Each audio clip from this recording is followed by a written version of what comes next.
ಇದು ಕೃಷಿ ಸಚಿವರು ನೋಡಲೇಬೇಕಾದಂತಹ ಸ್ಟೋರಿ. ಹಾವೇರಿಯಲ್ಲಿ ಬಿತ್ತನೆ ಬೀಜಕ್ಕಾಗಿ ನಿತ್ಯವೂ ಕೂಡ ಪರದಾಟವನ್ನು ನಡೆಸಲಾಗ್ತಾ ಇದೆ. ರೈತರಿಗೆ ಸರಿಯಾಗಿ ಬಿತ್ತನೆ ಬೀಜ ಪೂರೈಕೆ ಆಗ್ತಾ ಇಲ್ಲ. ಕೃಷಿ ಇಲಾಖೆ ಸಿಬ್ಬಂದಿಯಿಂದಲೇ ಬಿತ್ತನೆ ಬೀಜ ವಿತರಣೆಯ ಕಳ್ಳಾಟ ನಡೀತಾ ಇದೆ. ಕೃಷಿ ಸಚಿವರು ನೋಡಲೇಬೇಕಾದಂತಹ ಸ್ಟೋರಿ ಇದು. ಹಾವೇರಿಯಲ್ಲಿ ಬಿತ್ತನೆ ಬೀಜಕ್ಕಾಗಿ ನಿತ್ಯವೂ ಕೂಡ ಪರದಾಟವನ್ನ ನಡೆಸ್ತಾ ಇದ್ದಾರೆ.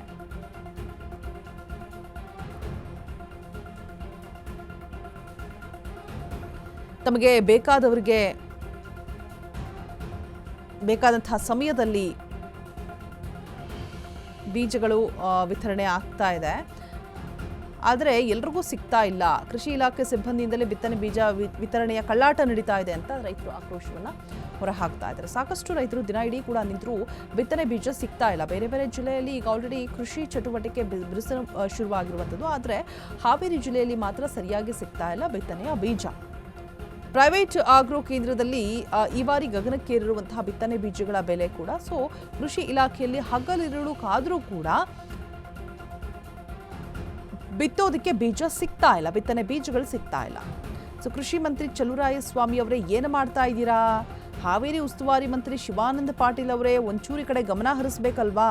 ನೋಡಿ ಈ ದೃಶ್ಯನ, ರೈತರಿಗೆ ಬಿತ್ತನೆ ಬೀಜಗಳನ್ನು ಕಲ್ಪಿಸ್ಕೊಡಿ. ಯಾವ ರೀತಿಯಾಗಿ ಪರದಾಡ್ತಾ ಇದ್ದಾರೆ ತೋರಿಸ್ತೀವಿ ನೋಡಿ. ಒಂಚೂರು ಕಣ್ಬಿಡ್ಕೊಂಡು ನೋಡಿ ಎಷ್ಟು ಪರದಾಡ್ತಾ ಇದ್ದಾರೆ. ಮೊನ್ನೆಯಿಂದನೂ ಕೂಡ ಸಿಕ್ಕಾಪಟ್ಟೆ ತೊಂದರೆಗಳಾಗ್ತಾ ಇದೆ ನೋಡಿ. ಇಲ್ಲಿ ಕೃಷಿ ಇಲಾಖೆ ಸಿಬ್ಬಂದಿ ಕೂಡ ಕಳ್ಳಾಟ ಆಡ್ತಾ ಇದ್ದಾರಂತೆ. ಅವ್ರು ಯಾರವರು ರೈತರಿಗೆ ಸರಿಯಾಗಿ ಬಿತ್ತನೆ ಬೀಜ ಪೂರೈಕೆ ಆಗ್ತಾ ಇಲ್ಲ. ಇಲ್ಲಿ ನೋಡಿದ್ರೆ ಅವ್ರಿಗೆ ಬೇಕಾದವ್ರು ಕೊಡೋದು. ಇಲ್ಲೂ ಕೂಡ ನೋಡಿ ಎಲ್ಲ ಕಡೆ ರಾಜಕೀಯ ಪಾರ್ಶಾಲಿಟಿಗಳು. ಅಪ್ಪ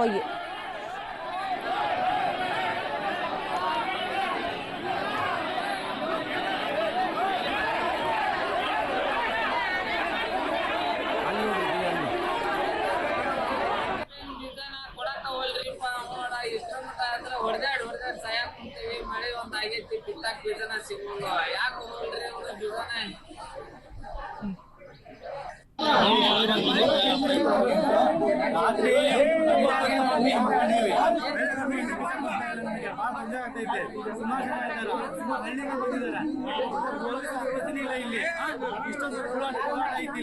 ಯಾರು ಬಂದು ಸಹಕರಿಸ್ತಾ ಇಲ್ಲ.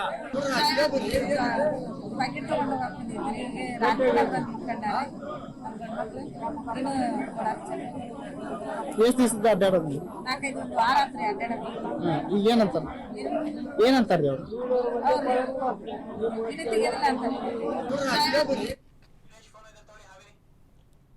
ಈ ಬಗ್ಗೆ ಹೆಚ್ಚಿನ ಡೀಟೇಲ್ಸ್ ಅನ್ನು ಕೊಡೋದಕ್ಕೆ ನಮ್ಮ ಪ್ರತಿನಿಧಿ ವೀರೇಶ್ ದೂರವಾಣಿ ಸಂಪರ್ಕದಲ್ಲಿ ಜಾಯಿನ್ ಆಗ್ತಾ ಇದ್ದಾರೆ. ವೀರೇಶ್, ಬಿತ್ತನೆ ಬೀಜದ ಸಮಸ್ಯೆ ಮೊನ್ನೆಯಿಂದನೂ ಕೂಡ ಆಗ್ತಾ ಇದೆ. ಅದರ ಜೊತೆಗೆ ಕೃಷಿ ಇಲಾಖೆಯವರು ಕೂಡ ಒಂದಷ್ಟು ಏನು ಖತರ್ನಾಕ್ ಕೆಲಸಗಳನ್ನು ಮಾಡ್ತಾ ಇದ್ದಾರೆ. ಅವ್ರಿಗೆ ಬೇಕಾದವ್ರಿಗೆ ಬೀಜಗಳನ್ನು ಕೊಡೋದು ಈ ರೀತಿಯಾಗೂ ಕೂಡ ಮಾಡ್ತಾ ಇದ್ದಾರೆ ಅಂತ ಹೇಳ್ಬಿಟ್ಟು ಸಂಬಂಧಪಟ್ಟವ್ರು ಯಾರು ಈ ಕಡೆ ಗಮನ ಹರಿಸ್ತಾ ಇಲ್ವಾ ಅಂತ ಹೇಳ್ಬಿಟ್ಟು. ಬಿಕಾಸ್ ಈ ಮುಂಗಾರು ಆರಂಭ ಆದಾಗ್ಲೇನೆ ಬಿತ್ತನೆ ಬೀಜಗಳು ಸರಿಯಾಗಿ ಸಿಗಬೇಕು, ಸರಿಯಾದ ಸಮಯಕ್ಕೆ.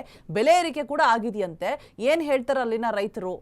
ಅಪ್ಡೇಟ್ಸ್ ಕೊಡೋದಾದ್ರೆ ರೋಜಾ, ಏನು ಅಂತಂದ್ರೆ ಕಳೆದ ವರ್ಷಕ್ಕಿಂತ ಈ ವರ್ಷ ಹಾವೇರಿ ಜಿಲ್ಲೆಯಲ್ಲಿ ಬೀಜದ ಅಂದ್ರೆ ಬಿತ್ತನೆ ಬೀಜದ ಅಭಾವ ಹೆಚ್ಚಾಗಿ ಕಾಣ್ತಾ ಇದೆ. ಇದಕ್ಕೆ ಮುಖ್ಯ ಕಾರಣ ಏನಂತಂದ್ರೆ ಸಂಬಂಧಪಟ್ಟ ಕೃಷಿ ಸಂಬಂಧಪಟ್ಟ ಅಲ್ಲಿ ಸಚಿವರಾಗಿರ್ಬೋದು, ಜೊತೆಗೆ ಅಧಿಕಾರಿಗಳಾಗಿರ್ಬೋದು ಸರಿಯಾದಂತಹ ಒಂದು ಕಟ್ಟುನಿಟ್ಟಿನ ಕ್ರಮ ತೆಗೆದುಕೊಂಡಿಲ್ಲ. ಜೊತೆಗೆ ರೈತರಿಗೆ ಈ ಬೇಕಾದಷ್ಟು ಬೀಜವನ್ನು ಕೂಡ ಅವರು ಪೂರೈಸಿಕೊಂಡಿಲ್ಲ. ಯಾಕಂತಂದ್ರೆ ಬೇಕಾದ ರೀತಿಯಲ್ಲಿ ತಮಗೆ ಎಷ್ಟು ಬೇಕಾದಷ್ಟು ಅಷ್ಟು ಬೀಜವನ್ನ ಅಲ್ಲಿ ಕೃಷಿ ಆಫೀಸ್ನಲ್ಲಿ ಕಟ್ಟಡದಲ್ಲಿ ಇಟ್ಟು ಕೊರತೆ ಬೀಳುವಂತೆ ಮಾಡುತ್ತಿದ್ದಾರೆ. ಯಾಕಂತಂದ್ರೆ ಪ್ರತಿ ವರ್ಷವೂ ಕೂಡ ಪ್ರತಿ ರೈತರಿಗೂ ಹಂತವಾಗಿ ಬೀಜ ಆಗ್ಲಿ ಅಥವಾ ಇತರೆ ವಸ್ತುಗಳಲ್ಲಿ ಸಬ್ಸಿಡಿ ದರದಲ್ಲಿ ದೊರಕುತ್ತಿತ್ತು. ಆದ್ರೆ ಈ ವರ್ಷ ಸಾವಿರಾರು ಜನರು ಒಮ್ಮೆಲೆ ಬಂದರೂ ಕೂಡ ಮುಗಿ ಬೀಳುವಂತ ಪರಿಸ್ಥಿತಿ ಬಂದಿದೆ. ಯಾಕಂತಂದ್ರೆ ದಿನಕ್ಕೆ 1,000 ಜನ ಬಂದ್ರು 100 ಜನಕ್ಕೆ ಬೀಜ ಸಿಗುತ್ತೆ, ಉಳಿದ ಜನ ಹಾಗೆ ವಾಪಸ್ ಹೋಗ್ತಾರೆ. ಇಂತ ಒಂದು ಪರಿಸ್ಥಿತಿ ಅಲ್ಲಿ ನಿರ್ಮಾಣವಾಗಿದೆ. ಜೊತೆಗೆ ಅಧಿಕಾರಿಗಳು ಕೂಡ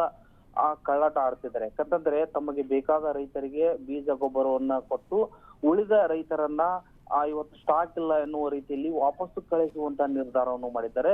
ಅದೆಷ್ಟೋ ಇಲ್ಲಿ ನಾವು ಈ ದೃಶ್ಯದಲ್ಲಿ ನೋಡ್ತಾ ಇರೋ ಹಾಗೆ ಎಷ್ಟೋ ಜನರು ಹೆಣ್ಮಕ್ಳಾಗಿರ್ಬೋದು ಅಥವಾ ವಯಸ್ಸಾದವರಾಗಿರ್ಬೋದು ಈ ರೀತಿಯಾದಂತವ್ರು ಕ್ಯೂನಲ್ಲಿ ನಿಂತರೂ ಅವರಿಗೆ ಬೀಜ ಸಿಗ್ತಾ ಇಲ್ಲ. ಯಾಕಂತಂದ್ರೆ ಇಲ್ಲಿ ನೋಡಿದ್ರೆ ಈಗಾಗಲೇ ಬರದ ಒಂದು ಮಳೆ ಸಾಕಷ್ಟು ಬೀಳ್ತಾ ಇದೆ. ಬಿತ್ತನೆ ಮಾಡೋದಕ್ಕೆ ಒಳ್ಳೆ ಟೈಮ್, ಆದ್ರೆ ಇಲ್ಲಿ ಬೀಜ ಮಾತ್ರ ಸಿಗ್ತಾ ಇಲ್ಲ ರೋಜ.